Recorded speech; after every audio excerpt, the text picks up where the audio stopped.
See, probably in this part of the world, if I utter the word prayer, immediately people will think sitting down and saying something to somebody up there. Some of you may know simple English prayers, some of you may know complicated Latin, Arabic, Sanskrit, whatever kind of prayers. But essentially, prayer unfortunately has been understood as a way, like it's some kind of a long-distance call. Prayer is not an act, it's a certain quality that you bring into your life.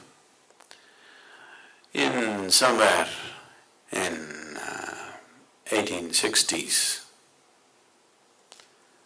certain missionaries came to central part of India, which is now called as Madhya Pradesh, and they were scouting the tribal districts because that is where the potential conversions are there.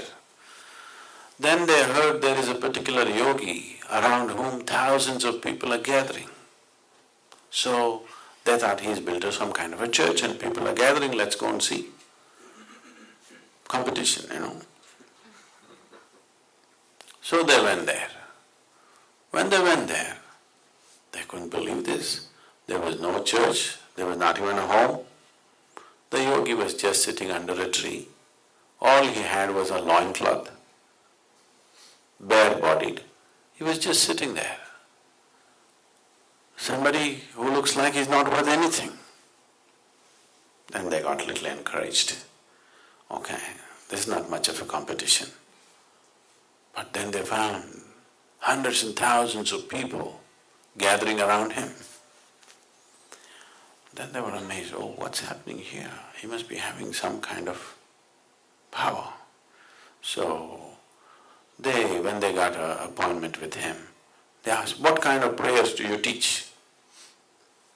Then he looked at them and laughed, said, oh, you are men of cloth, you are men of prayer, aren't you?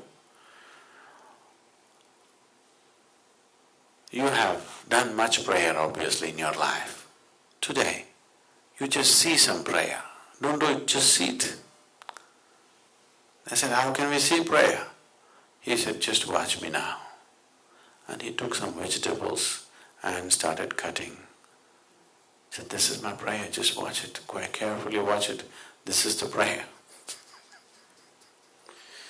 So prayer is not just vocal.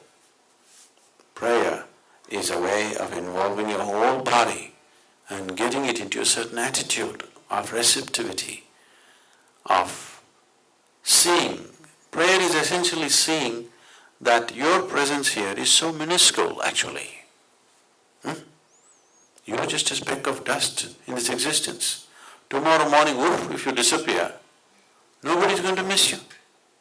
A few people around you will cry for 3 days and then they'll forget about you. Rest of the existence will just go on fine without you, isn't it? All of us disappear. Still this world will go on wonderfully well, maybe better. Yes or no? This self-assumed importance that man has created within himself, when you keep it aside, you are in prayer. If you manage to keep aside the assumed importance that you have for yourself, then you are in prayer, you don't have to say anything.